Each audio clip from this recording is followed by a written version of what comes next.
بسم اللہ الرحمن الرحیم، السلام علیکم۔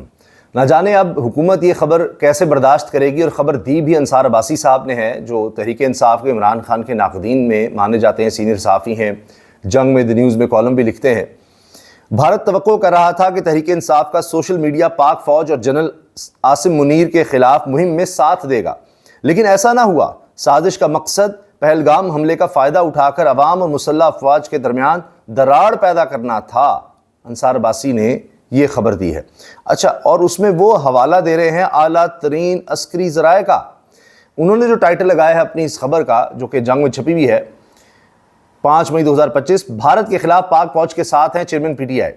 اب اسلام آباد سے انہوں نے خبر لگائی ہے کہ ملک کے ایک اعلیٰ ترین انٹیلیجنس ذرائع نے انکشاف کیا ہے کہ پہلگام واقعے کے بعد بھارت نے ایک سازش کے تحت پاکستان کے خلاف الزام تراشی کی مہم شروع کی تاکہ فوج اور عوام کے درمیان دراڑ پیدا کی جا سکے۔ باخبر ذرائع کے مطابق بھارتی پروپیگنڈے کی کوشش پاکستان میں سیاسی تقسیم کو مزید گہرا کرنے کے لیے رچائی گئی تھی، اور توقع کی جا رہی تھی کہ پی ٹی آئی کے حامی بھی، یہ غور کیجئے گا، اصل لائن یہ ہے، پی ٹی آئی کے حامی بھی پاک فوج اور اس کی قیادت کے خلاف ہو جائیں گے۔ سازش کا مقصد پہلگام حملے کا فائدہ اٹھا کر عوام و مسلح افواج کے درمیان دراڑ پیدا کرنا تھا۔ پھر آگے ڈیٹیل ہے کہ اس میں بدنیتی تھی بھارت کی، اور یہ سارا کچھ تھا، اور بے بنیاد الزامات لگائے گئے۔ اس میں بیرسٹر گوہر کا ذکر کیا گیا ہے، اور ان کی طرف سے اسٹیٹمنٹ دی گئی ہے کہ قوم بھارت کے خلاف متحد ہے، اور انہوں نے واضح کیا پی ٹی آئی نے حکومت کی بریفنگ کا بائیکاٹ کیا ہے، کیونکہ ہمارا موقف تھا کہ سندھ طاس معاہدہ ختم کیے جانے سمیت حالات کی سنگینی کو مد نظر رکھتے ہوئے کل جماعتی کانفرنس بلائی جائے۔ اور اس میں یہ بھی بیرسٹر گوہر نے کہا جی ہم سب اکٹھے ہیں، یہ سب باتیں انہوں نے کی۔ پھر یہ کہا جی عمران خان کے ساتھ بدتمیزی کے الزامات کی سختی سے تردید کی، اور کہا یہ جعلی خبر ہے اور بھارت کا شیطانی منصوبہ ہے تاکہ پاکستانی عوام کو منقسم کیا جا سکے۔ یہ بات انہوں نے کہی ہے جی۔ اچھا، آج ایک بڑی خبر یہ بنی کہ کشیدگی کم کرنے کے لیے اب کوششیں تیز ہو گئی ہیں۔ پاک بھارت کشیدگی کم کرنے کی کوشش، ایرانی وزیر خارجہ سرکاری دورے پر پاکستان پہنچ گئے۔ کشیدگی کی صورتحال یہ دیکھیے، ابھی میں آگے آپ کو بتاؤں گا کس قدر فائرنگ ہو رہی ہے مختلف علاقوں میں اور کس طرح اس کا جواب دیا جا رہا ہے۔ امریکہ، آپ کو پتا ہے کہ ان کی بھی انٹیلیجنس ایجنسیاں ہیں، ان کے دونوں ممالک سے رابطے بھی ہیں، کہاں تک حالات خراب ہیں یا کوئی ایشورنس ہے کہ کچھ نہیں ہوگا۔ تو اس میں بڑا واضح اشارہ ہی نہیں، میں تو کہوں گا کہ خبر ہے کہ امریکہ نے اپنے شہریوں کو بھارت اور پاکستان سفر سے روک دیا ہے۔ امریکہ نے اپنے شہریوں کو کہا ہے کہ بھارت اور پاکستان کا سفر نہ کریں، انہوں نے ٹریول ایڈوائزری جاری کی ہے۔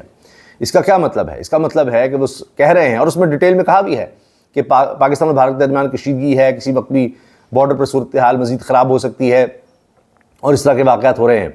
اب آپ اس سے اندازہ لگائیے، ان کو یہ لگ رہا ہے کہ کسی بھی وقت کچھ بڑا ہو سکتا ہے، جو ہماری طرف سے اس کا خدشہ بھی ظاہر کیا جا رہا ہے کہ بھارت کوئی حملہ کرے گا۔ ایل او سی پر تو فائرنگ ہو رہی ہے، اس کی ڈیٹیل میں آتا ہوں۔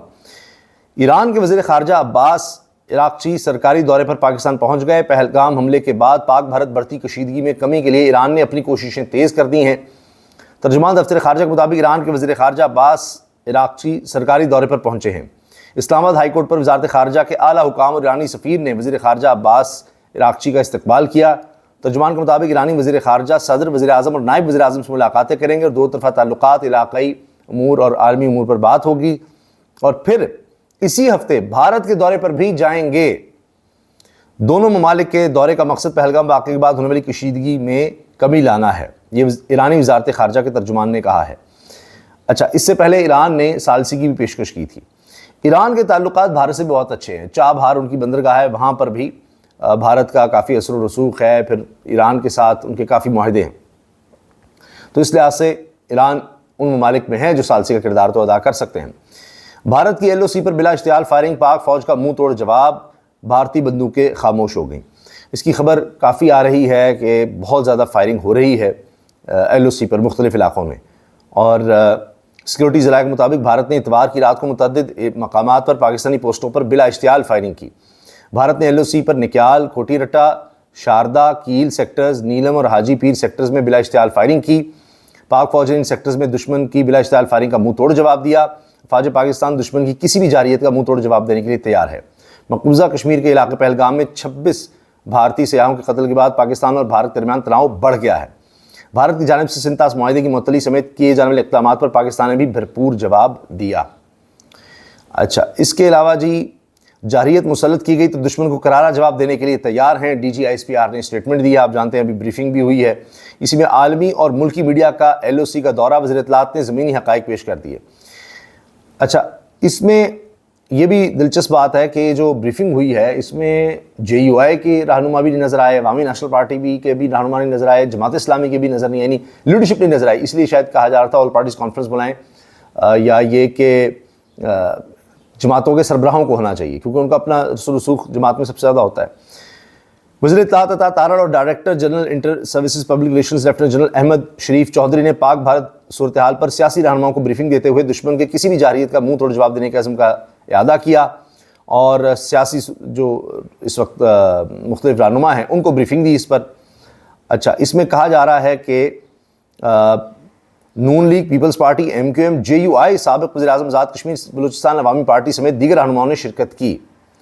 اب یہ ساری حکومتی جماعتیں ہیں, JUI کو بھی آپ چلے اگر نکال بھی دیں, لیکن دیگر جماعتوں میں یہی تھا کہ تحریک انصاف نہیں ہے تو آل پارٹیز کانفرنس سربراہ بلاتے تو زیادہ بہتر ہوتا. خیر, اچھا, اب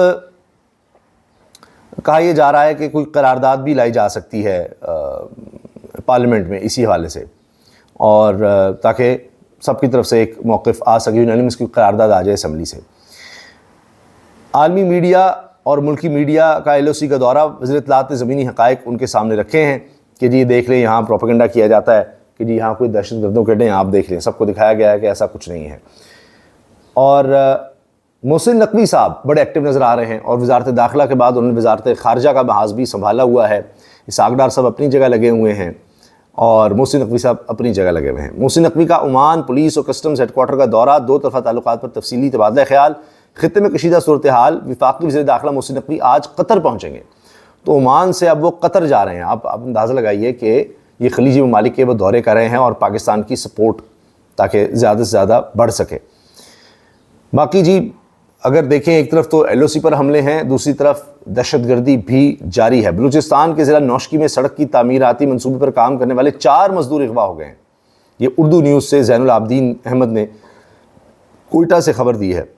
اور نوشکی لیویز کنٹرول کے مطابق واقعہ اتوار کو نوشکی سے 40 کلومیٹر دور زرین جنگل میں البت کے مقام پر پیش آیا, جہاں نامعلوم افراد نے نوشکی کے خران سے ملانے والی سڑک پر کام کرنے والی تعمیراتی کمپنی کے کیمپ پر حملہ کیا. لیویز کے مطابق مسلح افراد نے تعمیراتی کمپنی کے ٹرکوں اور مشینری کو آگ لگا دی, ٹرک بھی جلا دیے, مشینری بھی جلا دی. 4 مزدور اغوا کر کے پہاڑوں کی طرف بھاگ گئے. قلات سے عسکری پسندوں نے 5 پولیس اہلکاروں کو اغوا بھی کیا تھا. گزشتہ روز اسی طرح کی خبر یہ بھی آئی تھی. پھر پچھلے دنوں میں یہ بھی ہوا ہے ابھی حال ہی میں کہ سڑکیں بند کرتے ہیں, لوگوں کو اتارتے ہیں, اغوا کرتے ہیں اور گولیاں مار دیتے ہیں. ان کی شناخت کرتے ہیں کہ پنجابی ہیں. پھر ابھی کم از کم 3 سرکاری عمارتوں کو آگ لگا دی, علاقہ بند کیا, سڑکیں بند کیں, فائرنگ کی. اسی طرح سیکیورٹی کے جو وہاں پر لوگ تھے ان کو فائرنگ کا نشانہ بنایا. کچھ کی شہادت کی اطلاع ہوئی, ایک میرا خیال ہے وہ بھی لیویز اہلکار تھا جس کو شہید کر دیا اس چیک پوسٹ پر حملہ کر کے. تو یہ ایسے لگ رہا ہے کہ جو خدشہ تھا کہ بلوچستان میں حالات مزید خراب کرے گا بھارت, یعنی ایک طرح سے کہ جی ہم یہ پہلگام کے بدلے کے چکر میں کریں, تو اس طرف بھی لگ رہا ہے کہ کام خراب ہو رہا ہے. اجازت دیجیے, اللہ حافظ.